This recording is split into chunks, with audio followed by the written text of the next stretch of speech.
Hey Christine, I've looked over your lesson plan and here's my feedback.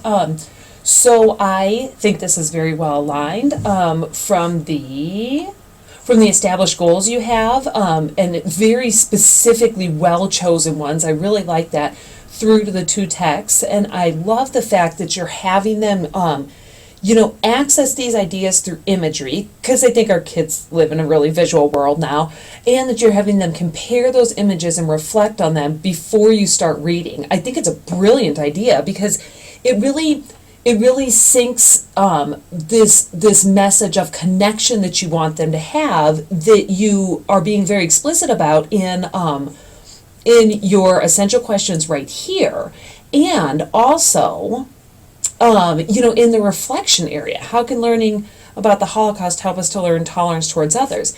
That's a really deep-seated kind of reflection you want them doing, and so I think starting out in this vein is great. I think it's fantastic. Let's talk about the learning plan here, and the places where I'm seeing some opportunities for some more skills building. So as I'm reading through your lesson plan, here's what's going through my head. You want the kids to analyze two different pictures and reflect on the analysis of those pictures. You want them to demonstrate that reflection to you in the form of some artistic medium. Okay, good. So that's like your teacher brain. What do I want these kids to do? Okay? But let me back up a little bit. Your students will understand is the influence of arts on literature, and your students will understand is the importance of analyzing the history and photos of a time period, okay? So in your head, you went, what do I need to do to get these kids to analyze the photos? Instead, let me pose this question to you, and it's a shift, okay? It may seem subtle, and so I'll point out the particulars in your lesson plan, but consider this. You want the kids to analyze the photos of a time period and demonstrate their connection, okay? Instead, think, how can I teach the kids the skills of analysis so that they can then use these pictures to demonstrate these skills, okay? Let me walk through the learning plan and show you what I mean, okay? This is a shift, and I keep using the word shift because it's not as concrete as I wish I could make it for you. Let me show you. Okay.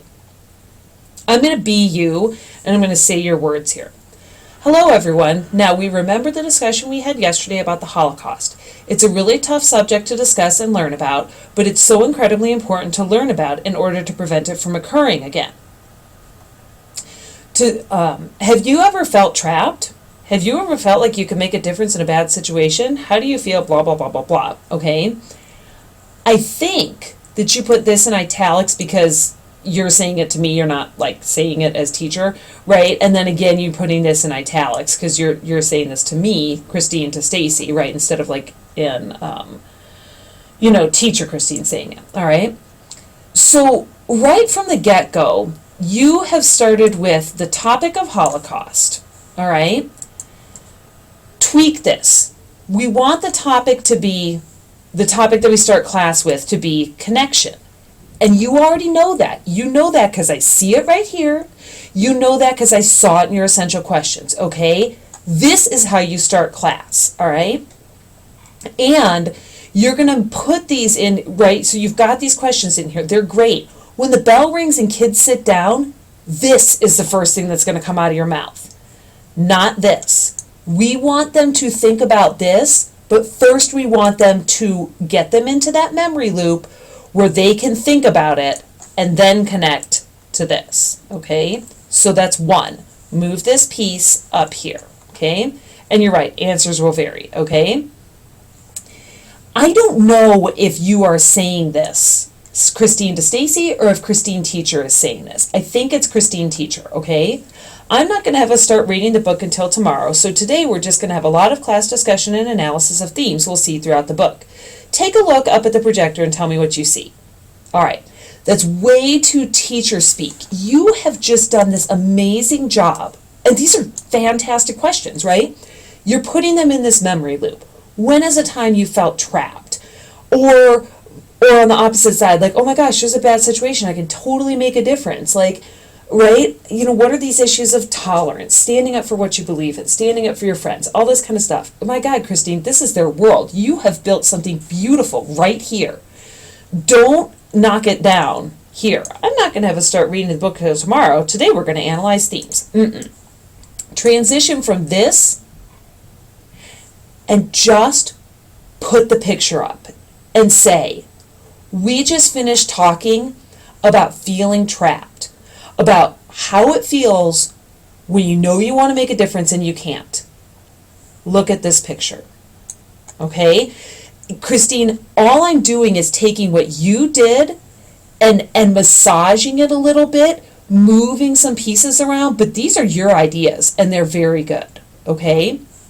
You put them in this loop, this memory loop. You say, look at this picture. Now, Christine, here's the point where I want you to switch yourself and go, okay, how do I teach these kids the skills of analysis so that they can practice those skills on this picture? Because look, you tell them exactly what to do. I want you to look at the setting. I want you to look at the tone. Specifically, I want you to look at the expression on the photo, the look of the boy, his age, his clothes. Where is he? What's he wearing? What's he sitting on? And what's around him? Any kid can answer those questions with a shut-off brain and a set of eyeballs. Not what we want. We want the skills of analysis. So you move from this beautiful memory loop into, this really poignant picture. And then you say to them, we need to learn how to read pictures. Right? Everyone can see this picture in front of them. We see it. Tell me, let's start with this. When we read a picture, we've got to talk about the picture at first. So, talk about it. What are some things that you see? And up on the board, I'm writing step 1. Talk about the obvious features. And kids will go, there's a boy, he's in striped pajamas, it looks like he's in jail, he's got this, he's got that. You're jotting a few notes down on the board from stuff that they're saying. Okay, very good. So what we've just done is step 1. We looked at what's right in front of us. Now, step 2, we need to begin to interpret what's in front of us. In other words, we want to begin to look at mood and tone. Right, that's not obvious stuff in front of us. These are inferencing skills. So step 2, we're going to use our inferencing skills to start to think about what's right in front of us. So can anyone take this list of stuff you see on the board and make some inferences about it? Well, he could be in jail. Oh, interesting. You say he could be in jail. What observations in front of you make you think that? Well, he's wearing jail clothes and he's behind bars. Okay, good. The data, the observation is we're seeing a boy, we're seeing jail clothes behind bars. Inference, he could be in jail. Excellent. What else? Well, he looks pretty sad. Good. What obvious thing did you see in front of you that makes you think he's sad? The expression on his face. Okay, the expression on his face is the observable piece. I draw an arrow over. We infer that he's sad. Do you see what we're doing here in step 2? We're making inferences about the obvious pieces in front of us. Okay, so let me step out of that, Christine. Do you see how I'm taking everything that you're doing right here? I didn't do anything different. You're like tone, clothes, what's he wearing, what's around him, right? But instead of me doing that work for the kids, I'm going to put it up into a bunch of steps, and I'm going to make them do the work for me, okay? All right, one of the obvious things we see is barbed fences. What's the inference? Okay, he's definitely trapped. I don't know if he's in jail, right? That was one inference. He's got on jail clothes, he's behind a fence, but he's a little kid. They don't do that to little kids, do they? Oh, interesting. So maybe we can refine our inferences when we combine multiple pieces of text. I think I might make that step 2 subpoint A. Check each inference against multiple observations. Look at what I'm doing, Christine. I am asking myself as a teacher, how do I give these kids the skills of analysis and ask them to practice those skills on this picture? I hope that's making sense. It's so weird as I sit here and talk to the wall in front of me on my computer screen, and you're going to sit there and listen to it, but I wonder if that makes sense, right? So then you put up Anton the Dove Fancier and Other Tales of the Holocaust, and you go, all right, guys, the steps are on the board here. We really walked through this. I'd like you to do these steps again with Anton the Dove. You can work alone or you can work with a partner. I'm going to ask you to share your responses out. And then the kids look at the steps and they go, what's obvious? Make a list. And they're with their partner, la la la la. What's next? I look at inferences like tone and mood based on the obvious. Oh, and I have to check my inferences based on multiple observations. Okay, I think it might be this, this, and that. Oh, and guys, don't forget to challenge each other. Well, yeah, it could be this, this, and that, but that doesn't explain this piece here. Oh, you're right. Maybe that's not the best inference. If we had that piece in and look at it all together, maybe we could infer this. Do you see how I'm doing guided instruction into independent instruction? Okay. And then exactly what you did here. What are the differences we've seen? What are the similarities we've seen? Now I'm going to have us pull this whole thing together, and I want us to infer about both of these pictures together. And when you're inferring about two pieces, we need to add another step, and that's similarities and differences. You know, I heard one of you say this, and I heard one of you say this, blah, blah, blah, okay? Bear with me while I scroll. Okay. And then think about the power of moving them on to this project you want to do.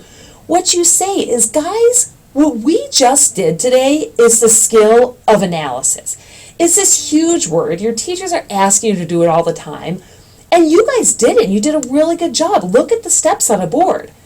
Now, the final piece to analysis, right? Now that we've done analysis, so what? Where do we move? What do we do with it? Well, we move into the next step, which is critique or evaluation, right?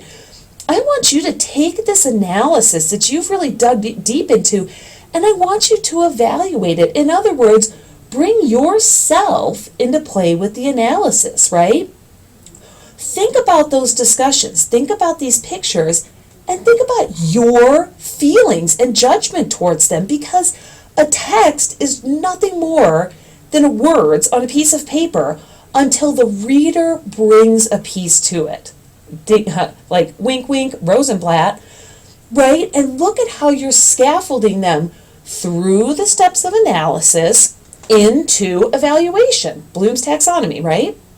And you say to them, so when we evaluate, step one is analysis, and all those steps we did in there, and then step two is overlaying it with our thoughts and opinions on the matter. I want you to demonstrate those thoughts and opinions in a really creative way, because, guys, we are discussing feelings. We are looking at the Holocaust. It's a hard thing to talk about. You know, at the beginning of class, we talked about how you have felt trapped before. Maybe you didn't live in Germany. And we're going to read this story about this little kid who lived through a situation we've never lived through, but you know you have a lot in common with him. Bring all that together in this evaluation project, and I want you to talk about what you could draw, create, blah, blah, blah, blah, blah. Christine, I'm not spinning magic here, okay? What I'm doing is asking myself, how do I teach the kids the skills? And then in class, give them the opportunities to practice those skills, all right? You are close. You are very close. But you know, here's the beautiful thing I can tell you. You're working too hard.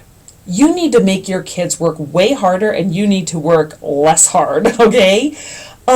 Think about those things that you have as you move into the next lesson plan, as you look at revisions of this lesson plan, okay?